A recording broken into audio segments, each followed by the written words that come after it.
नमस्कार। मैं डॉक्टर अल्पना सिंह आज आपसे रीतिकाल विषय पर चर्चा करूंगी। हिंदी साहित्य में संवत 1700 से 1900 की अवधि को रीतिकाल के नाम से जाना जाता है। जिस प्रकार भक्तिकाल को हिंदी साहित्य का पूर्व मध्यकाल कहा जाता है, उसी तरह रीतिकाल को हिंदी साहित्य के इतिहास में उत्तर मध्यकाल के नाम से भी जाना गया। रीति का सामान्य अर्थ है पद्धति।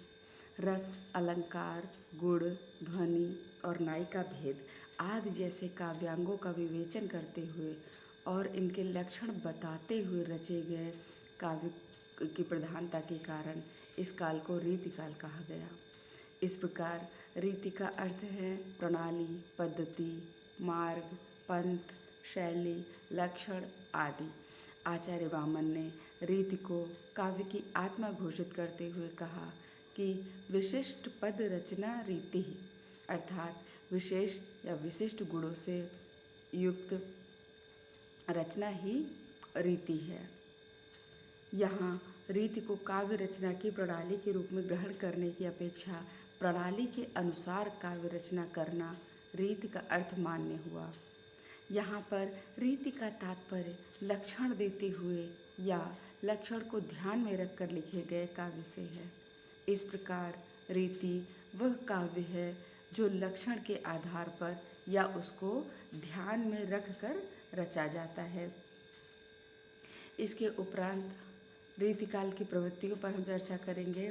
रीतिकाल की प्रमुख विशेषताएं इस प्रकार हैं, जैसे रीतिकाल के कवियों का प्रमुख उद्देश्य रीति निरूपण था।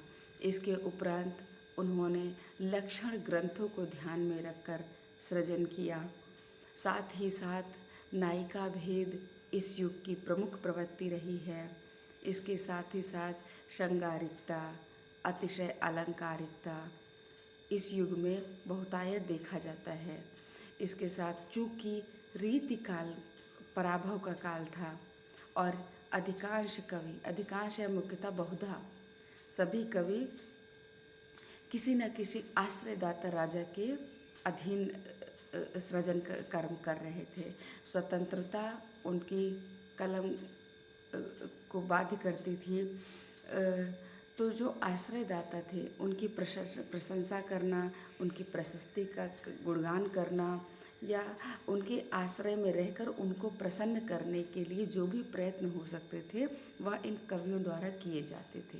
यही कारण था कि आश्रयदाताओं की प्रशंसा और राज प्रशस्ति के साथ ही साथ उनकी कविता में चमत्कार प्रदर्शन भी बहुगिता से दिखाई देता है।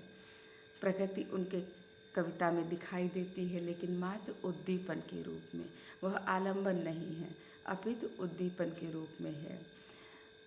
इसके साथ संकुचित जीवन दृष्टि, नारी के प्रति कामुक दृष्टिकोण, स्थूल एवं मांसल सौंदर्य का अंकन भी इस युग की प्रमुख विशेषता है। भक्ति के साथ ही इसमें नीति का निरूपण भी हुआ और ब्रज भाषा की प्रधानता है तथा यह पूरा साहित्य अधिकांशतः मुक्तक शैली में रचा गया है।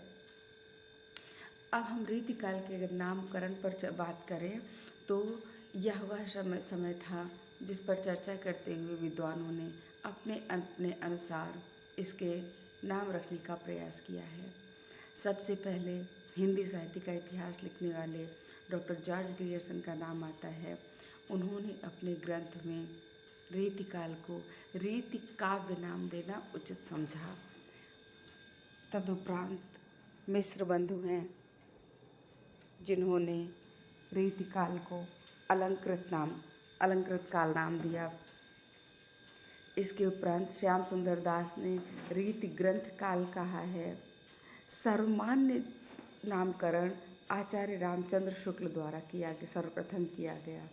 आचार्य रामचंद्र शुक्ल ने अपने ग्रंथ हिंदी साहित्य के इतिहास में रीतिकाल नामकरण किया। विश्वनाथ प्रसाद मिश्र ने इसे श्रृंगार काल कहा। चूँकि यह अतिशय श्रृंगारिक युग था, अतः यह श्रृंगार काल कहलाया। डॉक्टर राम कुमार वर्मा ने इसे कला काल कहा है। डॉक्टर गणपति चंद्र गुप्त ने अपकर्ष काल कहा है। रमाशंकर शुक्ल रसाल द्वारा इसे कला काल के नाम से विभूषित किया गया। इस प्रकार विभिन्न नामकरण को धारण करने वाला यह वियुग अपने आप में विशिष्ट है। इसके उपरांत हम रीतिकाल के वर्गीकरण पर चर्चा करेंगे। रीतिकाल को विद्वानों ने अपने अपने अनुसार विभाजित करने का प्रयास किया। आचार्य रामचंद्र शुक्ल ने अपने ग्रंथ हिंदी साहित्य का इतिहास में रीतिकाल को 2 भागों में विभक्त किया है, रीति ग्रंथकार और अन्य कवि। इसके उपरांत आचार्य विश्वनाथ प्रसाद मिश्र ने श्रृंगार काल को मुख्यतः 3 भागों में विभक्त किया। पहला रीतिबद्ध, दूसरा रीति सिद्ध, तीसरा रीति मुक्त। जो रचना लक्षणों और उदाहरणों से परिपूर्ण होती थी उसे रीतिबद्ध कहा गया। जो रचना रीति से युक्त तो होती थी परंतु स्वतंत्र काव्य रचना होती थी उसे रीति सिद्ध कहा गया। रीति परंपरा की साहित्यिक रूढ़ियों, लक्षण आदि से जो पूरी तरह से मुक्त रचनाएं थीं उनको रीति मुक्त कहा गया। डॉक्टर बच्चन सिंह ने अपने इतिहास में भिन्न प्रकार से रीतिकाल का विभाजन किया है। उन्होंने रीतिकाल को मुख्यतः 3 भागों में विभक्त किया। पहला रीतिबद्ध कवि, बद्ध रीति कवि। बद्ध रीति कवि को भी उन्होंने रीति चेतस कवि और काव्य चेतस कवि के रूप में विभाजित किया है। इसके उपरांत उन्होंने रीति मुक्त कवि कहा। रीति मुक्त कवि को भी क्लासिक काव्य धारा और स्वच्छंद काव्य धारा के रूप में उन्होंने विभाजित किया। उनका तीसरा काव्य विभाजन रीति एतर काव्य के नाम से है। इनके उपरांत डॉक्टर नगेंद्र ने रीतिकाल के कवियों को विभाजन करते हुए उनके 3 प्रमुख प्रकार बताए। पहला रीति कवि, दूसरा रीति मुक्त कवि, तीसरा रीति सिद्ध कवि। इसमें से रीति कवि को उन्होंने पुनः 2 भागों में विभक्त किया है। पहला सर्वांग निरूपक कवि और दूसरा विशिष्टांग निरूपक कवि।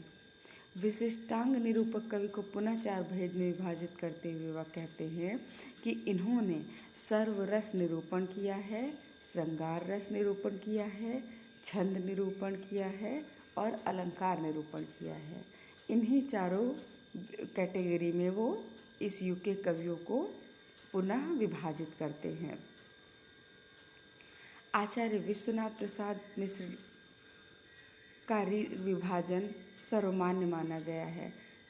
उन्होंने हिंदी रीतिकाल को 3 भागों में विभाजित किया था, रीतिबद्ध, रीति सिद्ध, रीति मुक्त। वर्तमान समय में इसी विभाजन को ध्यान में रखकर चर्चा की जाती है। सबसे पहला है रीतिबद्ध काव्य। रीति काव्य को परिभाषित करते हुए हिंदी साहित्य कोश भाग 1 में लिखा है कि रीति शब्द का हिंदी साहित्य में विशेष अर्थ में प्रयोग हुआ है। लक्षण देते हुए या लक्षण को ध्यान में रखकर लिखे गए काव्य से होता है। इस प्रकार रीति काव्य वह काव्य है जो लक्षण के आधार पर या उसको ध्यान में रखकर रचा जाता है। अलंकार, रस, ध्वनि आदि को लेकर इसके उदाहरण के रूप में रचित काव्य इस साहित्य के अंतर्गत आते हैं। दूसरा रीति सिद्ध। रीति सिद्ध कवि वह हैं जो लक्षण ग्रंथ तो नहीं लिखते परंतु लक्षण के सारे तत्व उनकी कविता में देखे जा सकते हैं। वह सहज स्वाभाविक है। बिहारी को इसी अर्थ में रीति सिद्ध कवि कहा गया है। तीसरा रीति मुक्त है। रीति मुक्त कवियों ने रीति से अधिक स्वच्छंद भाव को महत्व दिया। काव्य लक्षण के उदाहरण के रूप में कवि कर्म करने में जो कवि बंधन से मुक्त हो गए, उन्होंने किसी बंधन को स्वीकार नहीं किया, ना उन्होंने लक्षण ग्रंथ लिखे और ना ही रीति काव्य परिपाटी का अनुपालन किया। इस कारण उन्हें रीति मुक्त कहा जाता है। सबसे पहले रीतिबद्ध। इस वर्ग में वह कवि आते हैं जो रीति के बंधन में बंधे हुए थे और जिन्होंने रीति परंपरा का अनुसरण करके लक्षण ग्रंथों की रचना की। इस काव्य काल के प्रमुख कवियों में चिंतामणि त्रिपाठी, केशवदास, देव, मंडन, मतिराम, सुरती, कुलपति मिश्र, पद्माकर, भिखारी दास, ग्वाल आदि कवि आते हैं। डॉक्टर नगेंद्र ने इन्हें रीतिकाल या आचार्य कवि कहा है। रीतिबद्ध काव्य की प्रमुख विशेषताएं बताई गई हैं कि इस काव्य में रस, छंद, अलंकार आदि 3 आधारों पर लक्षण ग्रंथ लिखे गए हैं। कवित्व और आचार्यत्व से यह काव्य पूर्णतः युक्त है, पांडित्य से परिपूर्ण है, श्रृंगार रस की प्रधानता है और साथ ही मानसल श्रृंगार वर्णन हुआ है। ब्रज भाषा में लिखा गया यह काव्य मुक्तक शैली में लिखा गया है, घोर आलंकारिकता है तथा श्रृंगार रस की प्रधानता है। तदुपरांत रीति सिद्ध की बात हम करेंगे। इस वर्ग में वह कवि आते हैं जिन्होंने रीति ग्रंथों की रचना न करके उसके अनुसार उत्कृष्ट काव्य की रचना की है। इस वर्ग के प्रमुख कवि में बिहारी का नाम लिया जाता है।